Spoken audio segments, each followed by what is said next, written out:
إن الحمد لله نحمده ونستعينه ونستغفره ونعوذ بالله من شرور أنفسنا ومن سيئات أعمالنا إنه من يهده الله فلا مضل له ومن يضلل فلا هادي له أشهد أن لا إله إلا الله وحده لا شريك له وأشهد أن محمدا عبده ورسوله صلى الله عليه وسلم.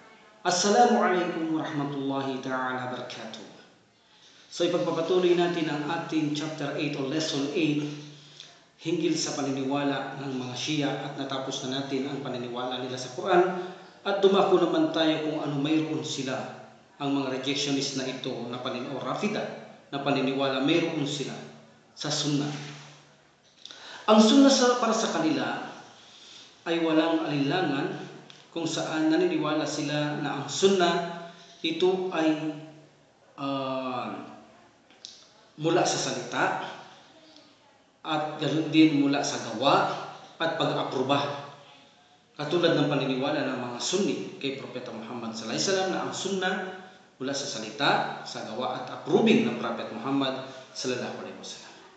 Ngunit ang ipinagkaiba natin, ito ay hindi lamang para sa kay Prophet Muhammad sallallahu alaihi wasallam sa kanilang paniniwala. Kung ang isang tao ay maririnig ito, ipagpapalagay natin na ang Sunnah ay para lamang kay Prophet Muhammad sallallahu alaihi wasallam, siyang nag-approve, siyang nagsalita, siya ang gumawa. At ito ay hindi maaaring mapagkamalian. Gayunpaman, itong mga rejectionist na ito ay ipinagpapatuloy nila ito kanila. Gayunpaman ito, ang mga rejectionist na ito ay ipinagpatuloy nila ito, ang Sunnah, sa pamamagitan ng saying, action, and approving. Hindi lamang kay Prophet Muhammad sallallahu alaihi wasallam ang Sunnah para sa kanila, ito rin ay para sa kanilang mga imam. At ikinonsidera nila na ang salita at salaysay, tulad ng salita ng Allah subhanahu wa ta'ala at ng Propeta Muhammad sallallahu alaihi wasallam, ay tumutukoy din itong salita ng mga ito ng mga kanilang mga imam. Kanilang mga 12 imam. At anila walang pinagkaiba ang sinasabi ng Allah subhanahu wa ta'ala at ng Propeta Muhammad sallallahu alaihi wasallam at ng kanilang mga imam. Para sa kanila, ang mga imams ay nagbibigay ng sigla at inspirasyon sa kanila, at hindi nila sinasabi o hindi sila nagsasalita kuno nang galing lamang sa kanila, kundi ang salitang ito ay mula din sa Allah subhanahu wa ta'ala. Tumatanggap din sila ng revelasyon sa Allah subhanahu wa ta'ala.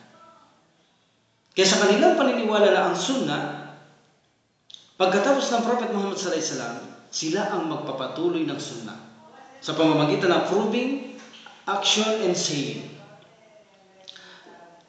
At ang mga salaysay sa mga imams ay hindi nila ito pinag-aaralan. Wala nang pag-aaral upang siyasatin natin ito. Ito ba ay otentibo? Ito ba ay daib? Ito ba ay kung ano-ano? Mapagkakatiwalahan ba ito o ano ba ito? Wala nang pag-aaral na ganito sa kanila. Sapagkat para sa kanila, ang mga imams na ito ay hinirang ng Allah subhanahu wa ta'ala mula sa dila ng sugo na si Propeta Muhammad sallallahu alaihi wasallam para sa kanila, at upang isalaysay ang batas sa pananampalatayang Islam. Hindi na kailangan siyasatin ang lahat ng kanilang sasabihin, ang kanilang lahat na aprobahin, ang lahat ng kanilang gagawin ay walang dapat pag-aaral-aral, sapagkat sila ay hinirang ng Allah mula sa salita ng sugo ng si Prophet sallallahu alaihi wasallam.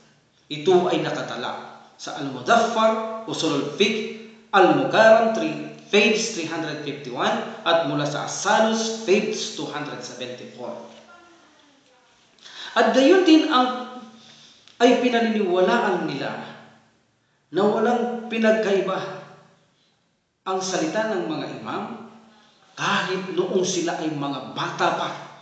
Ito ay mula na sa Allah subhanahu wa ta'ala hanggang sa sumapit ang kanilang pagkakaroon ng pagkahinog na panahon o nasa hustong gulang na.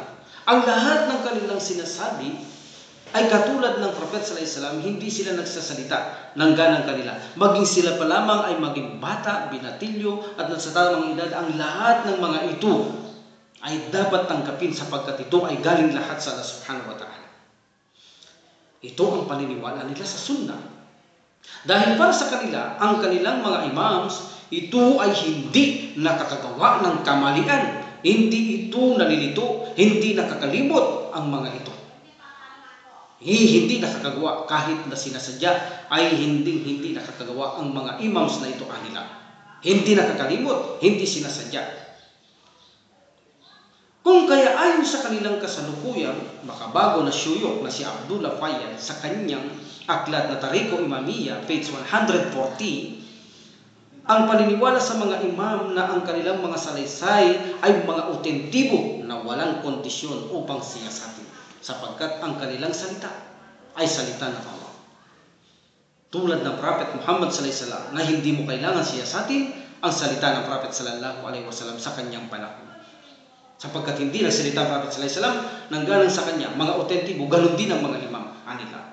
Kahit tulad ng Prophet sallallahu alaihi wasallam, hindi dapat pag-aralan o siyasatin ang kanilang mga salita kung ito'y autentibo, sapagkat ang salita ng Allah subhanahu wa ta'ala ay salita ng mga imam.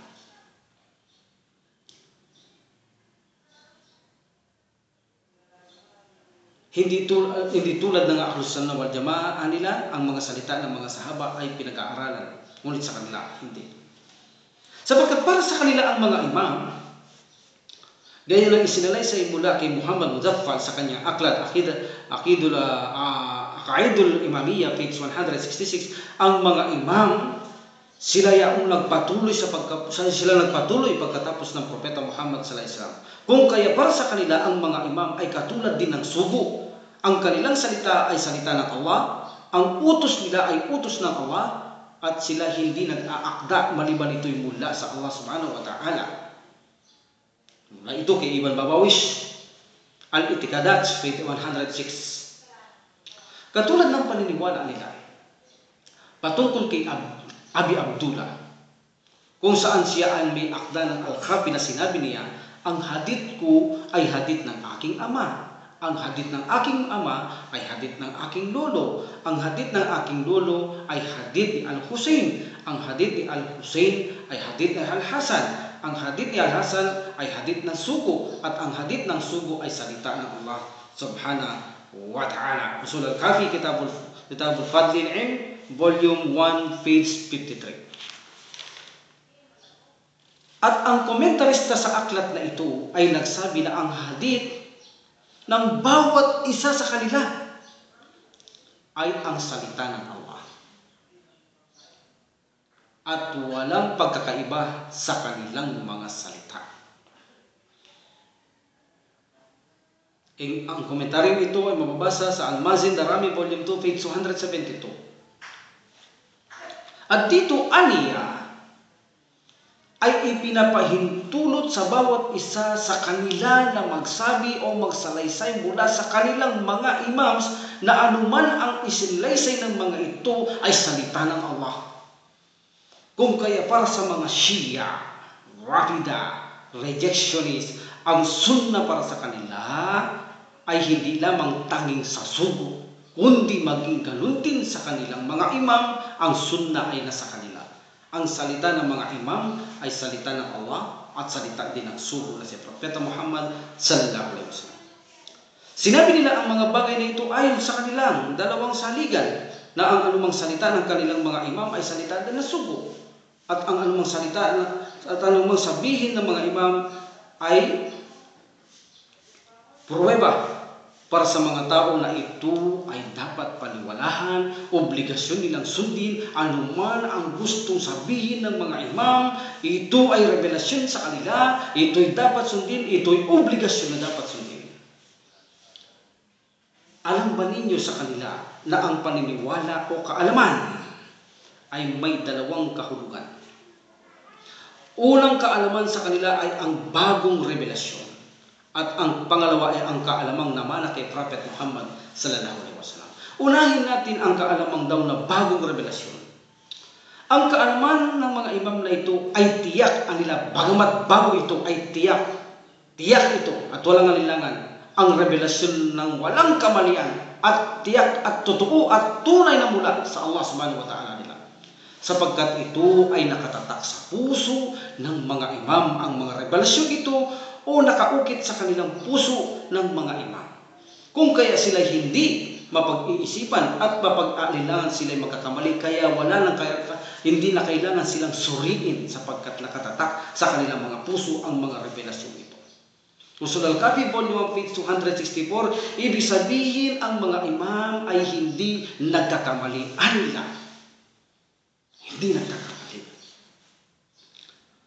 Gayon din anila na ang mga imam ay nakatatanggap ng kaalaman sa paraang pagdating ng mga anghel. Nagbibigay ng ingay sa kanilang mga pandinig na hindi nila nakikita ang mga anghel. Isang revelasyon na natatanggap nila mula sa anghel, mula sa Allah subhanahu wa ta'ala. Sa ibang mga salaysay, bukod kay Usul al-Kafi, Volume 1, page 264, na kung saan naririnig daw nila ang tinig, ngunit ang mga anghel ay nakikita naman nila maging sa kanilang pagtulog o paggising. No? Nakikita nila ito. Bihar al-Anwar, Volume 26, page 325. Nakikita nila ang mga anghel kung saan nagpaparandam ng mga ingay bilang isang revelasyon mula sa Allah subhanahu wa ta'ala. Isa ito sa kaparaan ng kanilang natatanggap na kaalaman. Ang mga bagong kaalaman, ang mga bagong revelasyon. Sa ganito ay lumilitaw na ang ranggo ng mga imam na ito ay higit na primera klase kaysa Propeta Muhammad SAW o higit na kaysa Jibril AS. O kaya sila ay higit na mataas ang mga anghel na ito na nagdadala ng ingay bilang revelasyon sa mga Shia na ito o mga imams na ito ay lumilitaw na sila ay primera klase, sila higit na mataas na mayroong ranggo kay Jibril AS na kung saan isa lang lamang na nagdadala na revelasyon kay Propeta Muhammad SAW. Lumilitaw na mas mataas ang ranggo ng mga anghel na nagdadala ng mensahe sa mga imam kaysa Angel Jibril na nagdadala ng mensahe sa Propeta Muhammad sallallahu alaihi wasallam. Alhamdulillah. At sa ibang salaysay mula sa kanila na ang mga imam ay marami itong spirit. Isa dito ang Ruhul Qudus, Spirit of Iman, na karamihan itong ginagamit nila sa kanilang mga aklat. Ruhul Hayya, Spirit of Iman, Life. Ruhul Quwa, kung saan Spirit of Power, at kung saan tinatawag na Spirit of Desire. Spirit of Desire. Okay? So ito ay mula sa kay Kafi, Volume 1, page 271. Ito ay nabanggit sa 6 na salaysay o narration. Maraming spirit. Sa aklat ng Bihar al-Anwar, 74 narration ang matatagpuan sa bagay na ito. At dito gaya na sinabi natin, karamihan na nakapokus sila sa Ruhul Iman, o sa Spirit of Iman. See? At sila'y nagsasabi na ang Spirit ng Iman ay sumasa kanila pagkatapos mamatay ng sugo. Usul al-Kafi, Volume 1, page 272. Pagkatapos mamatay ng Prophet sallallahu alaihi wasallam, sa kanila ay inilagay ang Ruhul Iman o Spirit of Iman. Gayon din nila, dahil sa Spirit of Iman ay nababatid nila kung ano ang nasa ilalim ng trono ng Allah subhanahu wa ta'ala. Ano man ang nasa kailalim-laliman ng trono ng Allah subhanahu wa ta'ala, nababatid nila ito dahil sa Spirit of Iman. Hindi lang yan. Mayroon ding salaysay mula sa kanilang aklat na ang iman, ang kanilang mga imama ay nakakarating sa trono ng Allah subhanahu wa ta'ala. Tuwing Biyernes, sila'y nakakarating ang mga imams na ito umiikot doon sa trono ng Allah subhanahu wa ta'ala upang kunin ang kaalaman sa Allah subhanahu wa ta'ala. Bagong kaalaman. Dumarating sila sa araw ng Biyernes sa harapan sa trono ng Allah subhanahu wa ta'ala, umiikot sa Allah subhanahu wa ta'ala upang tanggapin ang mga bagong kaalaman. Usul al-Kafi, Volume 1, page 254. Bihar al-Anwar, Volume 26, page 88 to 89. Gayon din ito ay sinabi ni Al-Kilini sa kanyang aklat.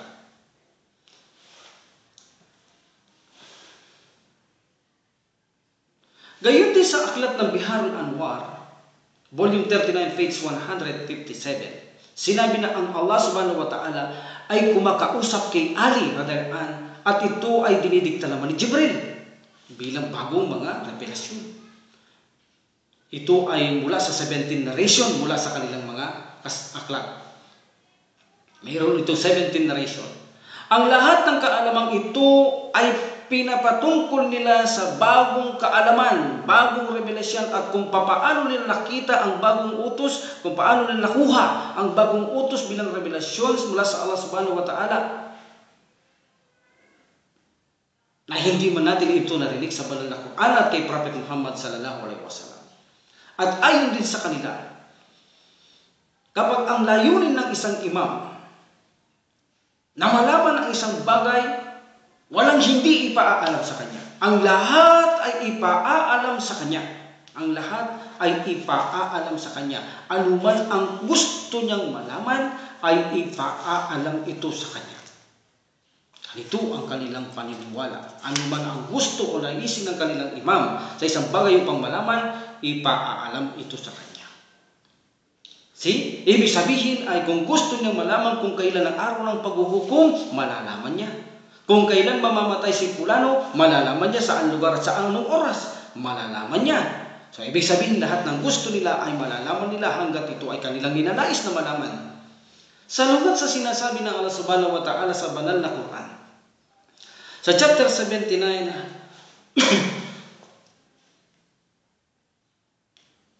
41 verse hanggang 42 verse hanggang 44. Na sinabi na Allah subhanahu wa ta'ala, "A'udzu billahi minash shaitanir rajim, yas'alunaka 'anis sa'ati mursaha, fima anta zikraha, ila rabbika muntahaha."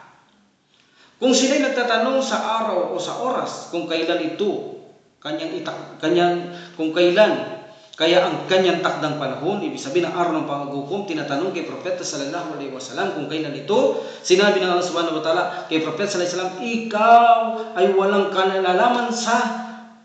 walang kaalaman na magpahayag sa anuman tungkol dito." Wala kang kaalaman. Hindi binigay kay Prophet sallallahu alaihi wasallam. Nasa iyong Panginoon lamang ang kaalaman tungkol sa oras na ito. Nasa Panginoon mo lamang. Ibig sabihin siya lang ang nakakaalam. So paano sasabihin natin na ang mga taong ito na bawat naisin nila ay alam nila, kaya alam nila lahat ng bagay sa ilang lupa, sa ilang sa itaas ng langit? Kung sinabi ng Allah subhanahu wa ta'ala mismo sa Prophet sallallahu alaihi wasallam ay wala siyang karapatan na ito ay ipangaral, kundi ang kanyang layo, ang kanyang trabaho ay akayin ng tao sa pagsamba sa kanya, hindi ipangaral kung kailan ang hukom. Ito'y nasa Allah lamang subhanahu wa ta'ala ang kaalaman na ito. Ito ay salungat sa kanilang paniniwala. See?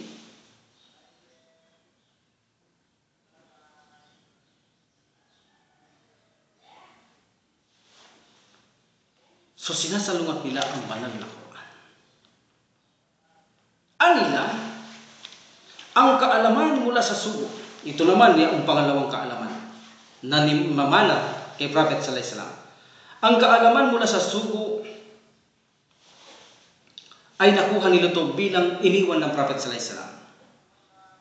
At nakuha din ito ng mga ibang nauna sa kanila na sa mismong harapan ng Prophet sallallahu alaihi wasallam ang mga kaalaman ito. At anila ang kaalaman mula sa sugo, ang ilang bahagi rito ay ibinigay niya sa mga imam, ngunit ang iba ay itinago ng Prophet sallallahu alaihi wasallam. Subhanallah. At ito, ang itinago niyang ito ay ibinigay niya lamang sa taong kanyang magpagkakatiwalaan. Walang iba kundi daw kay Ali radhiyallahu anhu. Ang mga tao, tinago niyang ito hindi binigay sa mga imam o sahaba, kundi kay Ali radhiyallahu anhu lamang, kung saan siya lang ang pinagkatiwalaan ng Propeta Muhammad sallallahu alaihi wasallam. At namatay ang Prophet sallallahu alaihi wasallam, itinuro ito ni Ali sa kanyang anak, bago mamatay ang anak ng Prophet sallallahu alaihi wasallam, inilipat-lipat ito sa mga imam anila. Ang kaalamang itinago na ito ng Prophet sallallahu alaihi wasallam na sila lang ngayon ang nakakaalam. Ganon din anila ang mga batas sa ilalim sa Islam. Sa pananampalataya ay mayroon dalawang uri anila ang batas. Dalawang uri na batas mayroon ng Islam. Ang bahagi ng batas na ipinaalam sa mga sahaba, isa, at ang ibang parte ng batas ay itinago ng sugo. Batas sa mga sahaba at ang iba ay itinago ng Prophet sallallahu alaihi wasallam at ito ay ibinigay sa mapagkakatiwalaang sugo at pagkakatiwalaan ng sugo na si Ali radhiyallahu anhu. Ibinigay ng sugo sa kanyang mapagkakatiwalaan ni Ali ang itinagong ito. Ibig sabihin, hindi pala ganap ang tiwala ng Prophet Muhammad sallallahu alaihi wasallam sa mga sahaba, ipinalilitaw nila sapagkat hindi niya ibinigay ang mga ito, kundi ang mga bahaging itinago ng Prophet sallallahu alaihi wasallam ay ibibigay niya lamang sa taong mapagkakatiwala niya. Ibig sabihin, walang tiwala ang Prophet sallallahu alaihi wasallam sa kanyang mga sahaba. So dalawang parte ang batas na ibinigay sa mga sahaba at mga batas na ilinantad at may mga batas na tago ibinigay lamang kay Ali radhiyallahu anhu. So upang maging ganap, kailangan pagsamahin ng dalawa. Ngunit anila sila lang nakakaalam noon. Ang batas ng mga sahaba ay hindi kumpleto. Gayong alam namin ang mga batas na iyon, hindi nila alam ang batas na itinago ng Prophet sallallahu alaihi wasallam na ibinigay kay Ali at nalalaman ito ng mga imams. So sa amin ang kaganapan ng batas ng pananampalataya ng Islam, wala sa kanilang mga sahaba, anila. At sinabi din nila na ang sugo ng Allah subhanahu wa ta'ala ay nagkulang sa panahon niya upang maituro ang kabuhang utos sa pananampalataya. Sapagkat minsan ay naging abala siya sa kanyang mga asawa. A'udhu billah. Tignan natin ang isang uri ng pang-iinsulto, mga salitang pang-iinsulto na ito sa sugo ng Allah subhanahu wa ta'ala. Hindi ba't sinabi ng Allah subhanahu wa ta'ala na i-convey ng Propeta Muhammad sallallahu alaihi wasallam ang mensahe ipinararating sa kanya? Ibig sabihin ba hindi i-convey ng Prophet sallallahu alaihi wasallam? Mas inuna pa niya ang kanyang mga pagnanasa sa kanyang mga asawa? Anong klaseng salita na pang-iinsulto ito sa sugo ng Allah subhanahu wa ta'ala? Minsan makikita natin inaangat nila ang sugo. Minsan din nakikita natin, idinadaw nila ang sugo. Iniinsulto nila ang sugo. Minsan ang Quran, iniinsulto din nila ang salita Allah subhanahu wa ta'ala. Bagamat inaangat din nila Allah subhanahu wa ta'ala. Tignan natin ang mga tao na ito. Ito ba ang mga taong tunay na sumusunod sa sugo ng Allah subhanahu wa ta'ala? At diniwala sa Allah subhanahu wa ta'ala? Gayon din malinaw sa banal na Quran na ang Quran sabi ng Allah subhanahu wa ta'ala, "Yawma akmaltu lakum dinakum wa atmamtu alaykum ni'mati wa raditu lakum al-Islam din." Hindi ba sinabi ng Allah subhanahu wa ta'ala na sa araw na ito ay pinaging ganap ko ang tulong ko sa inyo, pinaging ganap, kinumpleto ko ang tulong sa inyo. Kinumpleto ang ibig sabihin ng relihiyong Islam, ang mga aral dito. At bago din namatay ang Prophet Muhammad sallallahu alaihi wasallam, ay sinabi niya ang kaliit-liitan na makapapasok ka sa paraiso, ay sinabi ko na maging ang kaliit-liitan na makapasok ka sa impyerno, ay sinabi ko na kompleto na ang revelasyon. So paano sasabihin natin na ang Prophet sallallahu alaihi wasallam ay mayroon pang mga bagay na hindi na ituro dahil naging abala siya sa kanyang mga asawa? A'udhu billah.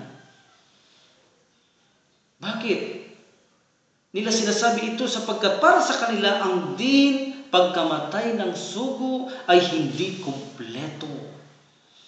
Pinasusunungalingan nila ang Allah subhanahu wa ta'ala. Gayon din ang din ng mga rapida na ito ay hindi pa pala perpekto din. Sa panahon hanggang mapeperpekto lang ito anila sa pagdating ni Imam Mahdi, ang kanilang huling imam, sapagkat may mga bagong revelation pa na ibubunyag ang taong ito. Anila. Malala. At ayon sa kanila sa aklat ni Usul al-Kafi Volume 1, page 192 hanggang 193, na ang mga imams ay mga pinagkakatiwalaan at tagapagbantay sa utos ng Allah subhanahu wa ta'ala at imbakan ng mga kaalaman. Sila yung mga imbakan ng kaalaman. Usul al-Kafi Volume 1, page 223 hanggang 226. Sinabi na ang mga imams ay nagmana ng kaalaman sa sugo at sa lahat ng mga sugo. Gayon din bilang dagdag nila itong mga imams na ito ay alam nilang lahat ang kaalaman ng lahat ng mga sugo at mga propeta at kaalaman ng mga anghel. Alam lahat ng mga imams na ito. Billah. Usul al-Kafi Volume 1, page 225 at ganoon din sa 256. Sa Biharul Anwar, sinabi na alam lahat ni Ali ang kaalamang ibinigay sa lahat ng mga sugot propeta. Alam yan ni Ali radhiyallahu anhu. Volume 40, page 208 hanggang 212. Also, sinabi din sa Volume 40, page 127 na sinabi na ang sugo ang nagturo ng kaalaman kay Ali radhiyallahu anhu ng 1,000 chapters. 1,000 chapters na kaalaman. Paano nangyari? Sinabi noon daw ng Prophet Muhammad sallallahu alaihi wasallam kay Ali na sinabi ni Ali, sinabi sa akin noon ng sugo, kapag namatay ako, Ali, radhiyallahu, hugasan mo ako. Sabihin, gusulan mo ako. Pagkatapos ibalot mo ako, ilagay mo ang bibig mo sa aking bibig. Sa makatwid Ali radhiyallahu anila, ginawa ko, sabi ni Ali radhiyallahu.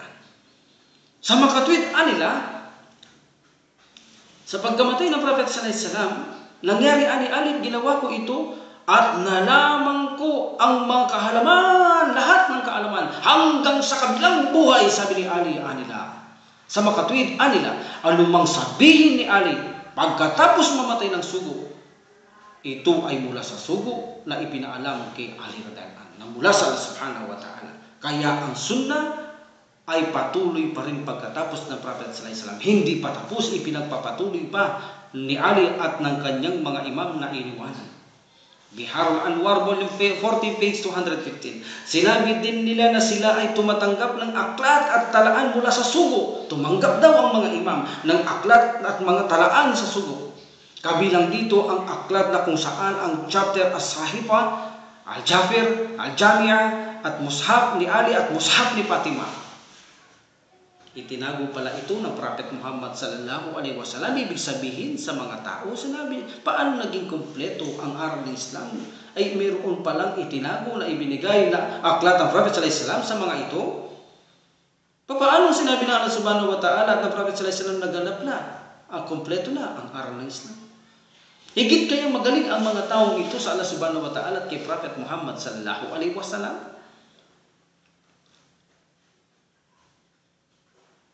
See? Usul al-Kafi, volume 1, page 238. At ganoon din 248. At marami ang salaysay sa kanila mula sa paniniwalang ito. Ayon sa kanila, na ang kanilang mga imams ay may mga aklat na naglalaman ng pangalan ng hari kung saan siya ang mamumuno sa sanlibutan. Nandun sa kanilang aklat kung sino yan. Biharul Anwar, volume 26, page 155. Ganoon din itong mga imams na mga ito, sila ay may mga aklat kung saan nakasulat ang pangalan ng mga tao na papasok sa paraiso. Mga pangalan ng mga siya na papasok sa paraiso. At pangalan ng kanilang mga kaaway ay nakasulat din dito. Biharul Anwar, volume 37, page 117. Ganon din sa 132. Ganon din kung saan ang aklat na tinatawag nilang al-Jamia at Sahifa, kung saan ito ay sinulat ni Ali radhiyallahu anhu, kung saan idinikta daw ito ng sugo na si Propeta Muhammad sallallahu alaihi wasallam. Sa aklat na ito ay naroon lahat ang halal at haram. Dami palang tinago ng Prophet sallallahu alaihi wasallam sa kanilang ipinapakita ng mga aral at paniniwala nila. Paano naging kumpleto? Paano nasabi ng Prophet sallallahu alaihi wasallam na ang Islam ay ganap na? Paano nasabi ng Allah subhanahu wa ta'ala ganap na samantala sa kanila hindi? Sino ang paniniwalaan natin? Ang Allah na kanilang pinaniniwalaan na naglikha at ang Propeta Muhammad sallallahu alaihi wasallam na kanilang pinaniniwalaan sa sugo ng subhanahu wa ta'ala, o sila ang paniniwalaan? Bagamat sila naniniwala sa Allah sa sugo ng subhanahu wa ta'ala, sino ang higit natin paniniwalaan? Ang Quran at Sunnah o sila? Usul al-Kafi, volume 1, page 239, Biharul Anwar, volume 26, page 22. Ang mga aklat na ito ay kanilang itinagubilin sa kanilang mga tagasunod na sila ay sumunod sa batas ng mga aklat na ito. Sa mga aklat na kung saan hindi naman nabanggit sa banal na Quran. At sa Sunnah ng Prophet sallallahu alaihi wasallam, Biharul Anwar, volume 26, page 22 hanggang 23. Patungkol sa aklat ni Ali, kung saan isinulat na sinasabi nila idinikta ng Prophet Muhammad sallallahu alaihi wasallam. Kung alam naman natin, wala man silang nabanggit dito sa mga bagay na sinulat na halal, haram, nandoon lahat ang halal at haram, ay wala man nabanggit maliban sa isa. Na kung saan binanggit lamang dito kung saan ang babae kapag namatay ang kanyang asawa ay walang karapatang magmana. Bagkus kinontra pa nila ang banal na Quran na kung saan binibigyan karapatang magmana ang babae pagkamatay ng asawang lalaki. See? So, paano mo sasabihin na ang salita nila ay salita ng Allah? Gayon ang salita ng Allah ay mismo kanilang sinasalungat. Lumilitaw itong mga rapid ng ito na magaling pa sila sa Allah. Magaling pa sila sa revelasyon ng Allah subhanahu wa ta'ala. Lahat ng halal na haram, dinikta ng Prophet sallallahu alaihi wasallam nandoon, binaliktad pa nila, sinalungat ang Quran kung saan mawawalang mana ang babae pagkamatay ng lalaki. Bagamat sa Quran ay dapat magkaroon ng mana. Pinasisinungalingan pa nila ngayon ang Prophet Muhammad sallallahu alaihi wasallam. Sinabi din nila na sila ay may aklat na talaan kung saan ito tinatawag nila na al-abita. At iba pa ay tinatawag nilang Diwan Shia at Al-Hajjafir. Sa aklat ng Diwan Shia, ayon sa kanila, ang sino mang hindi nakatala sa aklat na ito ay wala siya sa Islam. Kapag ang pangalan mo wala sa talaan ng Diwan Shia, ikaw ay wala sa pananampalatayang Islam. hindi ka makakapasok sa paraiso. Biharul Anwar, volume 26, page 123. Ganon din, mayroon pang aklat na hawak ni Al-Hussein Anila radhiyallahu kung saan tinatawag nila itong Wasiyatul Hussein, the wills of Hussein, na sinasabi nila ang aklat na ito, ang lahat ng anak-anak ni Adan mula sa una hanggang sa lalabas, ang lahat ng kanilang pangangailangan ay nakatala sa aklat na ito hanggang sa magwakas ang mundong ito ay naroon na lahat ang kanilang mga pangangailangan nakasulat na rito. Usul al-Kafi, volume 1, page 304. Ang mga ito ay ilan lamang sa paniniwala nila hinggil sa Sunnah. Sa seryeng ito ay ipinakita natin muna ang paniniwala nila na mayroon ding ipinakitang kaalaman ang kanilang mga siya na kung saan nakuha nila itong bagong revelasyon. Mayroon din direktahang kaalaman na nakuha nila sa sugo, direktahang kaalaman na nakukuha nila sa Allah, sa mga anghel. Mayroon din sila na kung saan ang mga imam na ito alam nila ang mga hindi nakikita. Mga ilang bahagi sa Sharia ay naitago pala at ibinigay kay Ali radhiyallahu anhu, na siya lang nakakahalam sa lahat ng itinagong ito at ipinasa sa mga imams na ito. Kung matatagpuan natin ang mga binanggit na lang aklat, wala silang ipinakikitang mga teksto o salaysay sa mga ito. Basta't isinasabi lamang nila ang mga pamagat ng aklat at pagkatapos kapag gusto nilang ilibunyag ang isang bagay na gusto nilang ilabas, mamamangha ka. Sa tagal ng panahon ay mayroon silang ilalabas mula rito. See? So, higit pa silang ipinakikita natin dito, higit pa silang magaling sa Quran, sa salita ng Allah subhanahu wa ta'ala. Ipinakita rin natin na pinasusunungan nila ang Prophet sallallahu alaihi wasallam. Ipinakita din natin dito na iniinsulto nila ang Allah subhanahu wa ta'ala sa kanyang mga salita, sa banal na Quran. Sinasalungat nila ito. Ewan ko ba kung anong uri na mayroong paniniwala ang mga taong ito. Bagamat ginagamit nila ang Allah subhanahu wa ta'ala ang kanilang Panginoon, ang Prophet Muhammad sallallahu alaihi wasallam ay tinatanggap nila sugo, pero kung kanila itong libakin at insultuhin, tunay nga,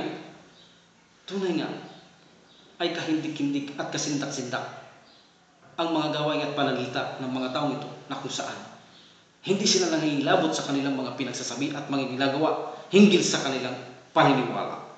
Inshallah, ipagpapatuloy natin ang hinggil sa paniniwala ng sunnah ito sa susunod na mga araw, inshallah. Wa qadar alhamdulillah rabbil alamin wa salatu wa salam ala rasulillah subhanaka allahumma wa bihamdika asyhadu an la ilaha illa anta astaghfiruka wa atubu ilaik. Assalamu alaikum warahmatullahi wabarakatuh.